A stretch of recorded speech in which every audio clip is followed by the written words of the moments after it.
चोरी करते हुए। वीडियो क्या बना रहे हैं?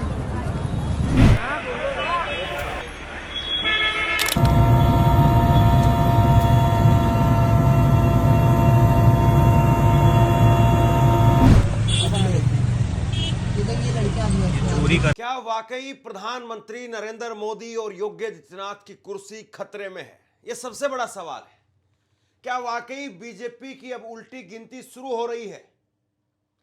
अगर उत्तर प्रदेश की राजधानी में लखनऊ के अंदर डबल इंजन की सरकार में, और सबसे बड़ी बात यह कि सबसे बड़ा प्रोग्राम जिसमें प्रधानमंत्री पहुंचते हैं, जिसमें गवर्नर है, राज्यपाल साहिबा वो पहुंची हुई है, जिसमें रक्षा मंत्री राजनाथ सिंह वो पहुंचे हुए हैं, और उत्तर प्रदेश की पूरी सरकार योगी आदित्यनाथ से लेकर के पूरा कैबिनेट हर कोई वहां पर पहुंचा हुआ है। और वहां उस मंच को देखने के लिए, उन नेताओं को सुनने के लिए अगर भीड़ नहीं आ रही है, लोगों को भाड़े की बसों में भीड़ के जरिए उनमें भर भर करके लाया जा रहा है, तो फिर क्या बीजेपी अब उसका जनाधार उत्तर प्रदेश में अब खिसक रहा है? यह बहुत बड़ा सवाल है।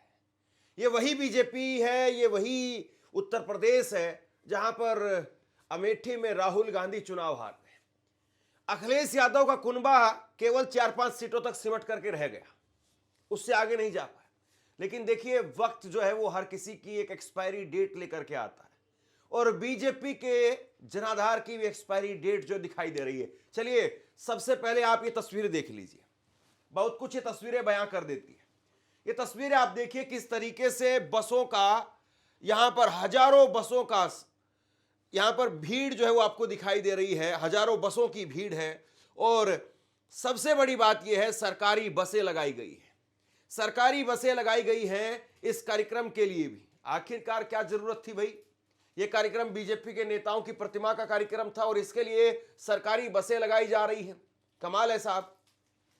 दूसरी बड़ी बात यह है कि उत्तर प्रदेश के अंदर अब मोदी जी को, योगी आदित्यनाथ को बताना पड़ रहा है कि नहीं भीड़ आ रही है। जरा ये तस्वीर देखिए आप।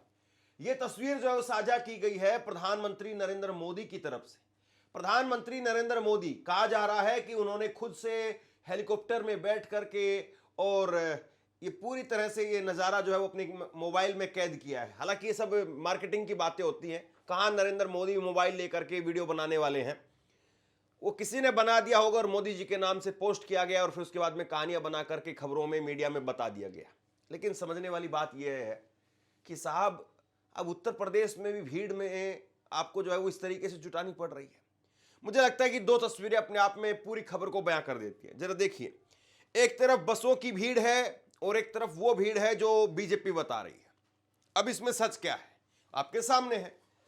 और दूसरी बड़ी बात यह है कि उत्तर प्रदेश में एक तरफ 232 करोड़ रुपए से इस जगह को जो है डेवलप किया गया है, ये जो राष्ट्रीय प्रेरणा स्थल जिसको बताया जा रहा है। अब इसमें राष्ट्रीय प्रेरणा स्थल जैसा क्या है, समझ से परे की बात है भाई। अटल बिहारी वाजपेयी है, श्यामा प्रसाद मुखर्जी है और दीनदयाल उपाध्याय है, जिनके बारे में बहुत सारी बातें चल रही हैं कि इनमें से तो वो हैं कि जो भारत छोड़ो आंदोलन का विरोध कर रहे थे या उसमें शरीक नहीं हुए थे। चलिए छोड़ दीजिए इतिहास को, लेकिन आप राष्ट्रीय प्रेरणा स्थल की अगर बात करें और उसमें बीजेपी के केवल 3 नेताओं को रखें, आप महात्मा गांधी जी को उसमें नहीं रख रहे हैं, आप सुभाष चंद्र बोस को उसमें नहीं रख रहे हैं, आप सरदार पटेल साहब को उसमें नहीं रख रहे हैं, आपने 3 जो है बड़ी मूर्तियां बना दी। अब उनको कहीं पर जगह दी गई होगी, छोटी छोटी जगह पर जो उनको बना करके दिखा करके कि नहीं ये भी है। असल में बीजेपी अपना काम करने की कोशिश कर रही है। लेकिन मुझे लगता है कि एक तस्वीर और देखनी चाहिए। एक तस्वीर जरा ये और देखिए, प्रधानमंत्री नरेंद्र मोदी, योगी आदित्यनाथ, पूरी सरकार, पूरी भाजपा वो पहुंची हुई थी, और उनके लिए जाहिर सी बात है सरकारी पैसा लगा करके खूब शानो शौकत दिखाने के लिए किया गया। लेकिन आप देखिए कि लोग कैसे गमले ले लेकर के भाग रहे हैं। नरेंद्र मोदी जी का जैसे ही कार्यक्रम खत्म हुआ, उसके बाद में लोग गमला ले लेकर के, गमला उठा उठा करके भागने लगे। मोदी जी आए तो ये चोरी कर रही गमले, मोदी जी गए गमला चुराना शुरू कर दिया। देखिए सारे गमले लेके जाए, ये देखिए, ऐसा ही लूट मची हुई है, लूट। बहुत बढ़िया भाई, बहुत बढ़िया। गाड़ी का नंबर लो। 8926 नंबर नोट करो। चोर है भाई, जाहिल। अब मुझे लगता है कि यहां पर दो बातें यहां पर बिल्कुल क्लियर हो जाती है। एक तरफ प्रधानमंत्री नरेंद्र मोदी वो विकसित भारत, बड़े बड़े सपने बेच रहे हैं। विकसित भारत, भारत को ये कर देंगे, भारत इतना बड़ा हो गया है, या 5 ट्रिलियन इकोनॉमी बन गया है, या उत्तर प्रदेश के बारे में योगी आदित्यनाथ कहते हैं 3 ट्रिलियन इकोनॉमी बन जाएगा। हकीकत देखिए साहब, गमला चोरी करके लोग भाग रहे हैं। महंगाई ने, बेरोजगारी ने लोगों का तेल निकाल दिया है, और आप करोड़ों रुपए खर्च कर रहे हैं मूर्तियों के नाम पर। सच्चाई यह है कि एक आम आदमी वो गमला तक नहीं रख पा रहा है, खरीद नहीं पा रहा है गमला। उसकी जो परचेजिंग कैपेसिटी है वो इतनी गिर गई है साहब। वो आदमी की हालत आज ये हो गई है कि वो आदमी गमला खरीदने के लायक नहीं बचा है। सोचिए जरा इस बात को। और सबसे बड़ी बात यह है कि जिस तरीके से बीजेपी इस राष्ट्रीय प्रेरणा स्थल को प्रोजेक्ट कर रही है, इसमें तो तीनों ब्राह्मण नेता हैं, 3 मूर्तियां लगी है वहां पर। अटल बिहारी वाजपेयी ब्राह्मण नेता, पंडित अटल बिहारी वाजपेयी आप कहिए। उसके बाद में दीनदयाल उपाध्याय, वो भी पंडित ब्राह्मण है। फिर उसके बाद में श्यामा प्रसाद मुखर्जी, वो भी ब्राह्मण है। तीनों ब्राह्मण नेता है साहब।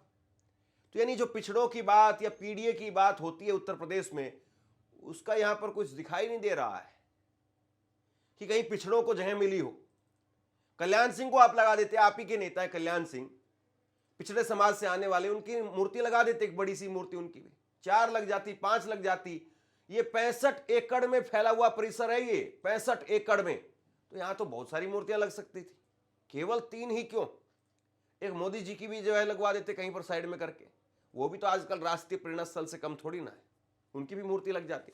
योगी आदित्यनाथ की भी लगवा देते, सबकी लग जाए। जब लगी रही है तो सबकी लग जाए, फिर बाद में फिर एक प्रोग्राम होगा। मूर्ति से ज्यादा खर्चा तो प्रोग्राम पर हो जाता है, कार्यक्रम को करने में मूर्ति से ज्यादा खर्चा हो जाता है।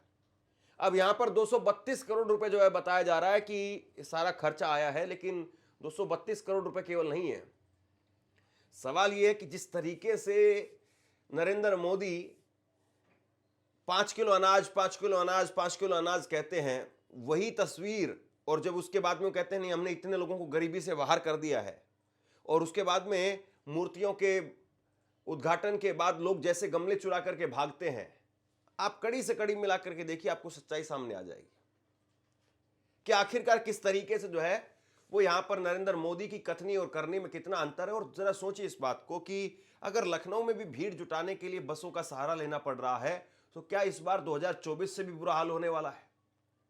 2024 में बीजेपी उत्तर प्रदेश में हार गई थी। अखिलेश यादव, उनकी पार्टी सबसे बड़ी पार्टी बनकर के उत्तर प्रदेश में सामने आई। इंडिया गठबंधन जीता, 43 सीटें, 33 सीटें बीजेपी की आई, 37 सीटें समाजवादी पार्टी की आई। यानी अकेले समाजवादी पार्टी ने बीजेपी को हरा दिया। और अब सीधी लड़ाई होगी, आमने सामने की लड़ाई होगी 27 में। तो 27 की लड़ाई से पहले जो तस्वीरें इस सामने आ रही हैं, क्या ये वाकई खतरे की घंटी है बीजेपी के लिए? और नरेंद्र मोदी जिस चीज को खत्म कर सकते थे, उस चीज को उभार करके सामने रख दिया। यानी पिछड़ों को हाशिए पर रखने की बात जो बार बार हो रही है, और आपने पिछड़ों को ही जो है वो एक तरीके से यहां पर इन मूर्तियों के जरिए दरकिनार करके दिखा दिया। तो तस्वीर अपने आप में बहुत कुछ बयां करती है। आपसे कुछ कहना चाहता हूं, आज के वक्त में पत्रकारिता करना कितना मुश्किल काम है, लेकिन अगर ऐसे में भी कोई आपकी खबर दिखा रहा है, कोई आपके मुद्दे पर बात कर रहा है, तो आपको भी उसका साथ देना चाहिए। अगर आपको लगता है कि मेरी पत्रकारिता सही है, मैं आपके लिए आपकी खबर वो दिखा रहा हूं, तो ऐसे में आप मेरा सहयोग कीजिए। आप इस वीडियो को जब लाइक करेंगे तो लाइक के साथ में ही एक थैंक्स का बटन आपको दिखाई देगा। उस थैंक्स के बटन पर आप क्लिक कीजिए और जो भी सहयोग राशि दे सकते हैं वो दीजिए। दूसरा, आप चैनल को ज्वाइन कर सकते हैं और चैनल को ज्वाइन करके भी मुझे मदद कर सकते हैं। दूसरी तरफ आप ये तस्वीर देखिए, ये तस्वीर है अटल बिहारी वाजपेयी के पैतृक आवास की। लखनऊ के अंदर तो बड़ा जलसा किया गया, लेकिन उनके पैतृक आवास की स्थिति आप देखिए। ये आगरा के बटेश्वर में खंडर हो गया है पूरी तरह से। अटल बिहारी वाजपेयी का पैतृक आवास है ये, आगरा के बटेश्वर में स्थित है और यहां पर कोई नहीं पहुंचा। प्रधानमंत्री नरेंद्र मोदी, योगी आदित्यनाथ तो सब पहुंचे हुए थे लखनऊ के अंदर, लेकिन गांव के अंदर कोई नहीं पहुंचा। गांव में पहले से चल रहे कृषि मेले में जिलाधिकारी अरविंद बांगरी सहित कुछ अधिकारी जरूर पहुंचे, लेकिन इसके अलावा अटल बिहारी वाजपेयी की जयंती पर कोई कार्यक्रम नहीं हुआ। ये गांव के लोगों ने कहा 2023 के अंदर अटल बिहारी वाजपेयी की जयंती पर उनके पैतृक आवास में बटेश्वर में योगी आदित्यनाथ जरूर पहुंचे थे। 4 बड़ी घोषणाएं की थी उस वक्त में, और इन 4 बड़ी घोषणाओं के जरिए कहा गया था कि आगरा से वृंदावन तक हवाई दर्शन वो करवाए जाएंगे, यमुना किनारे घाट मंदिर का जीर्णोद्धार करवाया जाएगा और सांस्कृतिक संकुलन केंद्र और अटल पैतृक आवास की जगह स्मारक बनाया जाएगा। तो ये सारी बातें कही गई थी, लेकिन धरातल पर तो क्या दिखाई दे रहा है? धरातल पर तो साफ खंडर दिखाई दे रहा है। धरातल पर खंडर है, और ये खंडर केवल अटल बिहारी वाजपेयी के पैतृक आवास का नहीं है, बल्कि ये खंडर सरकार का है कि आप मूल मुद्दों से हट करके, महंगाई बेरोजगारी से हट करके, या फिर आपने जो वादे किए हैं उस पर आप अपने आप को खरा उतार करके दिखाएं। उसके बजाय आप जो मूर्तियों में उलझ गए। साहब, मूर्तियां खाने को नहीं देती हैं, और जिनके दिल में रिस्पेक्ट है उसको आप निकाल नहीं सकते हैं। और ठीक है, अच्छी बात है, आप बनाइए इतिहास को, आप नया इतिहास का रूप जो देना चाह रहे हैं, बता रहे हैं कि हमारे नेता ये हैं, क्योंकि बीजेपी के पास में कुछ और है नहीं बताने के लिए। तो बीजेपी बता रही कि देखिए भैया, हमारे पास में बड़े बड़े नेता हैं। हालांकि जो बड़े नेता हैं उनसे बड़े नेता अटल बिहारी वाजपेयी बीजेपी के बड़े नेता, लेकिन नेहरू जी जिस वक्त में प्रधानमंत्री थे उस वक्त में नेहरू जी ने कह दिया था कि ये लड़का एक दिन जाकर के प्रधानमंत्री बनेगा। तो बड़ा नेता कौन हुआ? नेहरू जी बड़े नेता थे। नेहरू जी बड़े नेता थे जो अपने सामने कोई विपक्ष नहीं है, विपक्ष का कोई नेता नहीं है, लेकिन उसकी खिल्ली नहीं उड़ाई। और नेहरू जी में और अटल बिहारी वाजपेयी में जबरदस्त नोकझोंक होती थी, जबरदस्त नोकझोंक। लेकिन तब भी जो है वो उनकी प्रशंसा करते थे, उनके भाषणों की प्रशंसा करते थे अटल बिहारी वाजपेयी। और ये सारी बातें जो सार्वजनिक है, यहां तो एक नेता को आपने पप्पू बना दिया, एक नेता को आपने टोटी चोर बना दिया। आपकी जो विरासत जब लिखी जाएगी तो सोचिए आपको कितना बड़ा दिखाया जाएगा कि एक वक्त में नरेंद्र मोदी बहुत महान नेता हुए थे, और उनके सामने विपक्ष के नेता थे राहुल गांधी। हजारों करोड़ रुपए खर्च करके उनकी छवि बना दी गई पप्पू वाली, कि वो पप्पू है। और दूसरी तरफ योगी आदित्यनाथ बहुत महान नेता थे, और वो महान नेता वो टोटी चोर बुलाते थे अपने विपक्ष के नेताओं को। जब लिखा जाएगा ना आपके बारे में तो आपको शर्मिंदगी महसूस होगी। ठीक है, आज आपका दौर है, कोई बोल नहीं सकता है, कोई कुछ कह नहीं सकता है, सब आपके नाम के ढोल बजा रहे हैं, ताली बजा रहे हैं आपके नाम की, दिए जलाते हैं आपके नाम के, बस केवल सिंदूर भरना आपके नाम का कुछ लोगों को बाकी है, बाकी वो पूरी तरह से तन मन धन से हर तरीके से आपके हो चुके हैं। लेकिन जब आपका इतिहास लिखा जाएगा तो आप शर्मसार होंगे कि आपने क्या किया।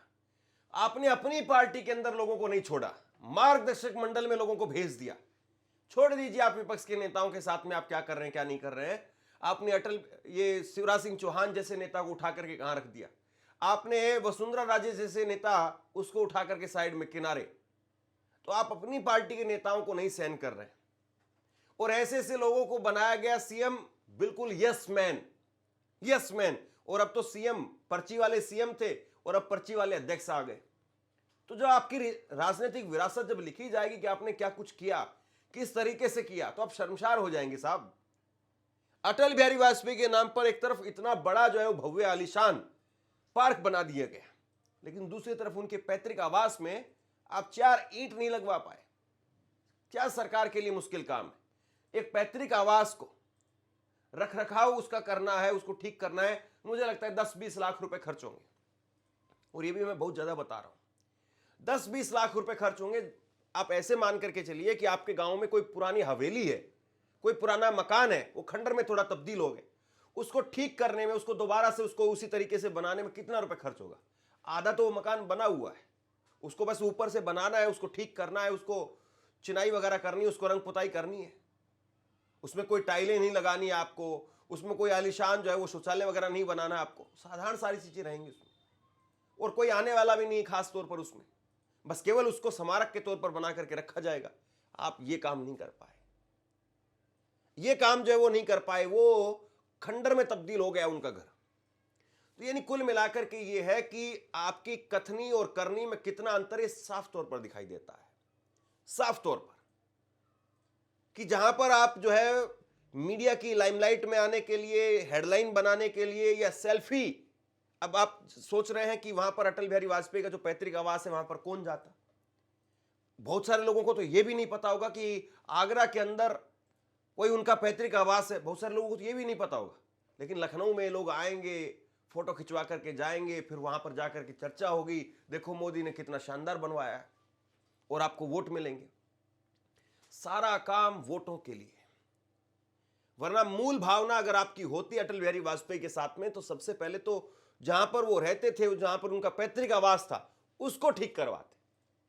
आप सोचिए जरा, आप अपने पिताजी की कोई एक बहुत बड़ी आलीशान जो मूर्ति बनवा रहे हैं, और दूसरी तरफ आपके पिताजी जहां पर जन्मे पैदा हुए वो खंडर तब्दील हो गया साहब। ये या फिर यूं कहिए कि आपके पिताजी की कोई बहुत अच्छी, कोई बहुत प्रिय कोई चीज थी, और वो जो है वो धूल फांक रही है वहां पर। मान लीजिए कि आपके पिताजी हारमोनियम बजाते थे और वो वहां पर पड़ा हुआ है, या आपके पिताजी हुक्का पीते थे और वो हुक्का धूल फांक रहा है, वरना आप उसको भी ठीक करवा करके रखते कि देखिए ये मेरे पिताजी की निशानी है।